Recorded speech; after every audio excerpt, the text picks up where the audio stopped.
Assalamualaikum warahmatullahi wabarakatuh. Perkenalkan, nama saya Reza Haryanto dari jurusan Sejarah Peradaban Islam. Kali ini, pada video ini, saya berkesempatan untuk menceritakan sedikit tentang biografi seorang ahli hadis. Beliau adalah Ali bin Al-Hasan bin Habbatullah bin Abdullah bin Husain ad-Dimashqi asy-Syafi'i, atau yang lebih dikenal dengan sebutan Ibnu As-Sakir.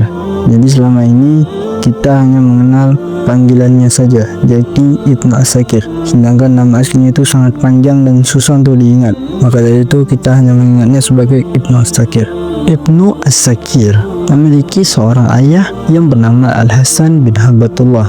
Beliau merupakan seorang guru yang saleh, adil, cinta ilmu, teladan bagi para ulama, dan memiliki perhatian yang besar terhadap ilmu agama, khususnya di bidang fikih. Dan seorang ibu yang merupakan wanita keturunan Quraisy. Pada tahun 520 Hijriah atau 1126 Masehi. Pada saat itu Ibnu As-Sakir menginjak usia 21 tahun.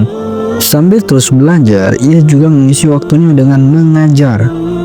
Pengetahuannya yang luas tentang riwayat-riwayat hadis ia dapatkan ketika mengumpulkan matan-matan, sanad-sanad, menghafal, dan membaca. Kesungguhan ini membuatnya mencapai derajat seorang ahli hadis dan ulama. Pada tahun 521 Hijriah, Ibnu As-Sakir pergi menuju Mekah untuk menunaikan ibadah haji. Ia menggunakan kesempatan ini untuk mendengar riwayat hadis dari ulama-ulama Mekah, Mina dan Madinah. Di antaranya Abdullah bin Muhammad al-Bishri dan Abdul Khalaq bin Abdul Wasi al-Hawari. Setelah dia belajar ke Mekah, setelah menunaikan ibadah haji dari Mekah, ia kembali ke Baghdad. Saat kembali ke Baghdad, orang-orang Irak takjub padanya.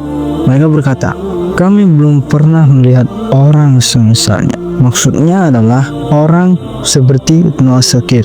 Setelah merasa cukup menimba ilmu dari tokoh-tokoh ulama di Baghdad, Ibnu As-Sakir memutuskan untuk kembali lagi ke Damaskus pada tahun 525 Hijriah atau 1131 Masehi.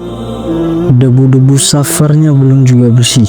Namun Ibnu As-Sakir telah berpikir untuk melanjutkan pencarian riwayat hadis. Ia berangkat ke Asbahan, Naisabur, Merv, Tabriz, Qasr, Bastam, Damghan, Ray, Zanjan, Hamdan, Herat, Sarakh, Semnan, Abhar, Khui, Maran, dan lain-lain.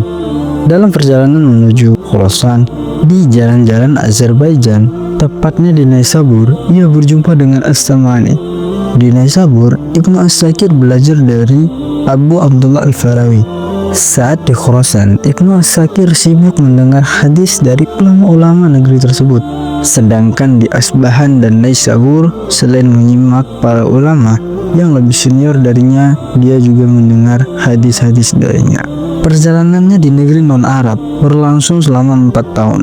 Setelah menyelesaikan perjalanan ini, ia kembali ke Baghdad, kemudian ke Damaskus. Dalam perjalanannya ke negeri non-Arab, Ibnu As-Sakir berhasil bertemu setidaknya 1.300 ulama, 80-an diantaranya adalah perempuan.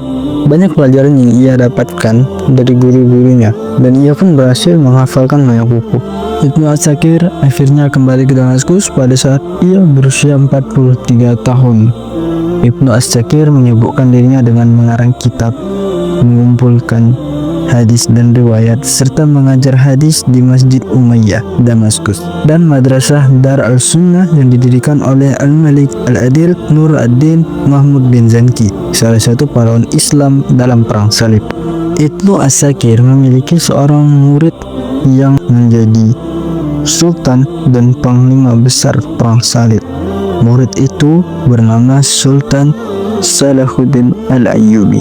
Para sejarawan mengumpulkan dan menghitung karya-karya Ibnu As-Sakir, lebih dari 60 buku. Sebagian tulisannya adalah tentang ilmu hadis dan sisanya tentang keutamaan amalan. Karya utamanya adalah Tarikh Dimashq.